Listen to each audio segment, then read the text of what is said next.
Hi, everybody. It is Eamon here, and welcome to another episode of Pat Monk Presents. Joining us on the podcast today, we do have Lee all the way from Washington, D.C., and he's with Percentage Pledge. Welcome to the podcast. How are you? I'm great. Thanks for having me.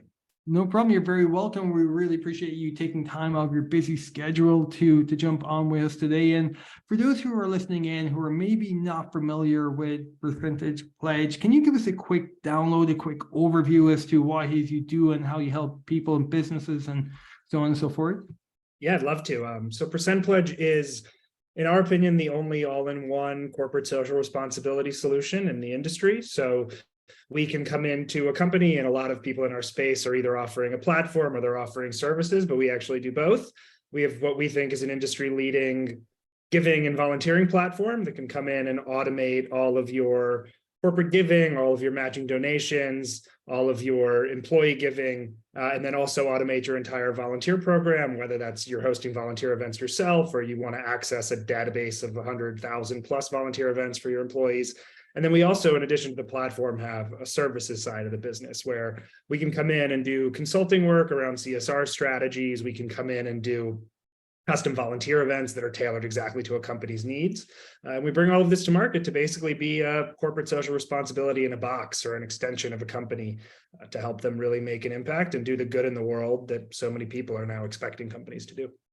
Fantastic. I love what you said, social responsibility in a box. I love it.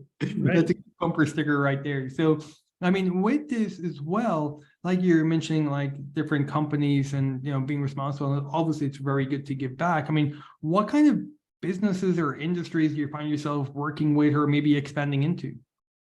Yeah, I think, one of the beautiful things about Percent Pledge, especially as a marketer, is that there's no industry that we are held to. We can work with any industry.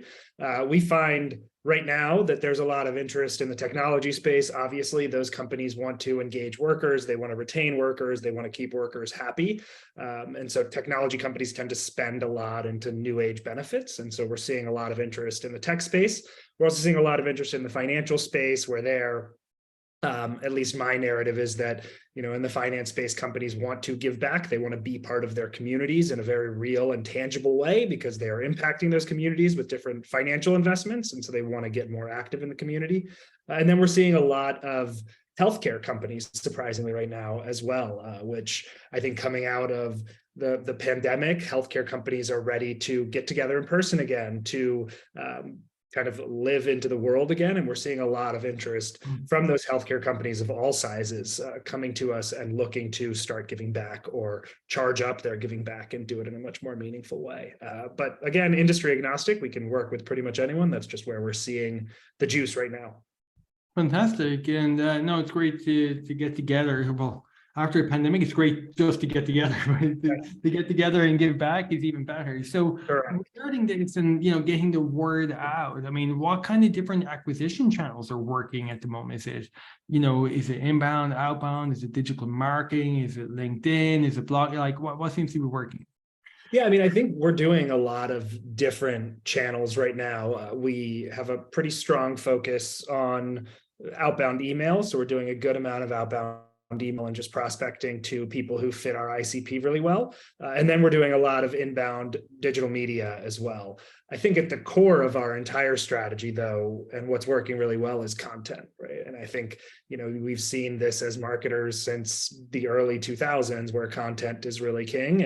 And we're producing a ton of really good content. I'd encourage anyone in this space to go check out our content at percentpledge.org, where what we're finding works well is just producing kits and guides that help our buyer do the things that our software can help them do, whether that's how to plan for, Pride Month is coming up. We just launched a Pride Month kit. How do you plan around Pride Month and make engaging events for your employees or give your employees ways to give back?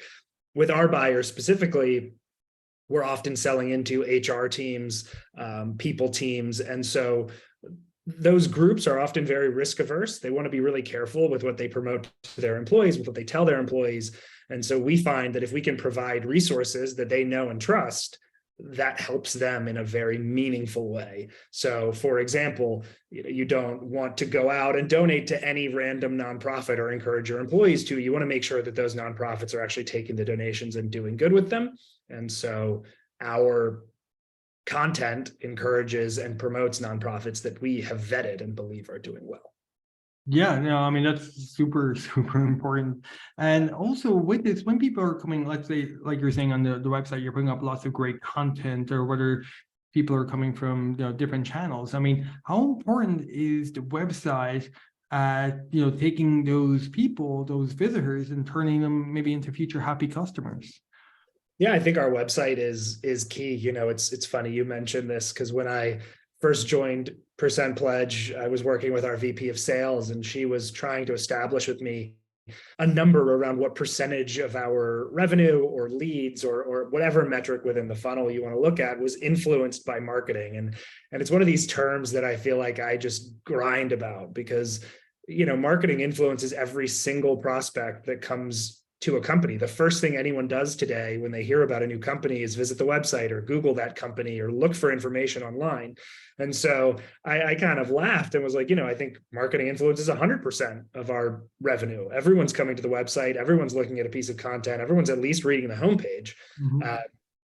And so, our website, and any website, becomes that only real tangible place that every single one of your visitors, prospects is going. And so you really have to make sure. And one of the things that we try to make sure is, number one, that our message on our homepage is as agnostic as possible, because we could be selling into a CSR group, meaning a corporate social responsibility group, or into an HR group, and then across any industry, because we're really broadly focused industry-wise. And so, I think the website plays a critical role in setting that tone and helping people understand who we are, especially because we're doing so much cold outreach. And then lastly, in bringing them along our journey and into our stratosphere, so to speak.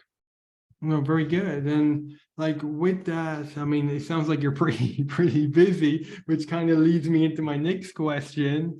Kind of switching gears and talking more about you as, a leader, obviously, as, in your position as a VP of marketing. I mean, what keeps you busy on a day-to-day basis? Yeah, that's a great question. I think there's an endless to-do list. And I think for any marketer, I'm sure everyone has felt that pain of, number one, marketing turns into like the deli counter in any business I've found, where, everyone comes in with their orders. Sales wants this PDF and this deck, and customer success wants this email and that email help with. And, your finance team is just like, hey, where are you spending all this money? And what are we getting back for it? Like, there's just this endless stream of asks on a marketing department. And I also find it really interesting because marketing today kind of sits in between the three main parts of the business, especially in a tech company where the product team is building product, you've got the sales team out trying to sell, and then the marketing team kind of sits in the middle of those two things, where you're getting feedback from the sales team, you're getting the product team and what's coming.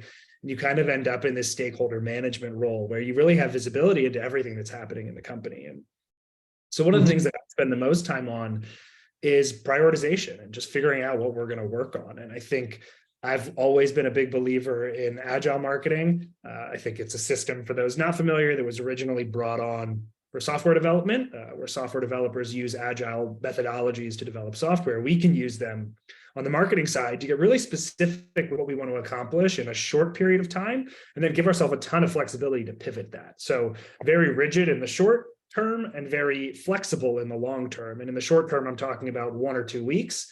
And then the long term is pretty much everything else. And so what that enables the team to do is to get really focused in the short term on, hey, here's what we're going to accomplish over the next 2 weeks. And we're going to focus exclusively almost on these things over that 2-week period. We're going to try and get as much done on them as possible. And then after 2 weeks, we'll reassess. If those things are still priority, we'll continue to work on them. If they're not still priority, we'll pivot to whatever the new priority is. But I think what that allows a team to do is actually make tangible progress against a few smaller goals versus trying to intake and turn out against hundreds of deliverables or whatever the number is for your organization over a 1 week or 2 week period. And when I joined Percent Pledge, I found that the team was kind of on a hamster wheel, just scurrying as fast as they could to get these little tasks done, but not making progress against some of the bigger tasks as fast as they might have wanted. And when we put in Agile, we could say like, hey, here's our priorities over the next 2 weeks. And a lot of times we're finding those priorities continue. And so I'm just spending a lot of time kind of running that process. Then I'm going to keep answering your question with the complete other side of it, which is how do you prioritize, right? And to me, that comes down to just data and feedback. So I try to operate the group as much as I can on what I call an MVP model, where whenever we have a new idea, our first task is to figure out what the smallest step we can take towards achieving that task or getting data on if that idea is going to work in the smallest way possible. So I'm not sure if people are familiar with a book called The Lean Startup, but I think there's a really good example of this where he talks about, he spent 2 years developing this game that he wanted to build, and he built the entire game and spent 2 years on it. And then it came launch day and they put out their landing page and nobody visited the landing page. Nobody signed up for the game. And he talks about in the book how, hey, if the first thing I did was just put up this landing page and figure out if anyone signed up for the thing, I would have saved myself 2 years because I would have known right away that nobody cared about my game. And I could have rethought the game and spent a bunch of time in that 2 years making a game that people cared about. And so I try to bring that same approach to our marketing. Let's figure out what the smallest lift we can do is to get a data read on if something is working or not. If it is working, let's step on the gas and prioritize it. And if it's not working, let's pivot it in the smallest way possible until we find the thing that does work. Yeah, and definitely like what you said about that book. That's definitely, I recommend reading that book. It's a great read. Great. Lean Startup. And also with this, I mean, in what you were doing, I mean, if you could automate anything that's taking up a lot of your time, snap your fingers, AI, magic, whatever, what would you have automated? Oh man, I think I'm plugging a bunch of other podcasts and books. I apologize, but I'm a big listener to the All In podcast, which is like one of the leading business and technology podcasts. And for the past month or so, those guys have just been preaching AI. I think, in my view, marketers, business people, every person in a job today is either going to learn how to do their job better with AI or get replaced by it. And so, I think in my belief, right now, I am pushing our team, and that is not the marketing team, that is the whole team at PercentPledge on just, hey, how do we get better at leveraging AI to help us do our jobs? On the marketing end, I think right now, where AI, in my opinion, is strongest, and I think we're going to see this change rapidly over the coming months, but AI is strongest right now at producing content. Like you can just be a content writer at your fingertips at all times. And so we are really focused on and have been automating already a lot of our content production. So, before, when it used to take 6 hours to write a blog post from scratch, we can now have an AI tool start that blog post for us, give us a first draft, and then, we're just in an editing role. And what used to take 6 hours is down to like 90 minutes. And so I think just getting better and better at using AI to produce that content and optimize it in the ways that we need is where we're focused. Yeah, and it is true what you're saying. Like AI is something to be extremely excited about.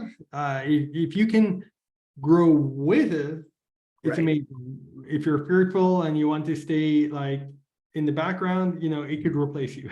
Yeah, exactly. It depends on the industry and what you're doing, but like it's been an absolute pleasure having you on the podcast, Lee. And like what I want to do is I want to give you the last word. I mean, if people were to forget everything that we just spoke about and you just wanted to leave them with one thing about PercentPledge, what would that be? Yeah, I think the main thing I would want to leave people about PercentPledge is that these are interesting times and trying times in our world, and people and companies want to give back. They have a responsibility to give back, according to many. And if you're in that boat and you want to start giving back, or you have a giving back program at your company, but it is hard to run and monotonous to run and tedious to run, come check us out. I'm sure we can help automate things, make things easier for you, and engage your employees and get your employees participating along the way. Perfect. And people want to do that, it's just percentpledge.org. They can check it out there. Perfect. Yeah. So that is it. Thank you so much for taking the time to join us today. And for everybody else, that is it for today, folks. Looking forward to seeing everybody on the next episode of Pat Monk Presents. So for myself, all the best and bye-bye.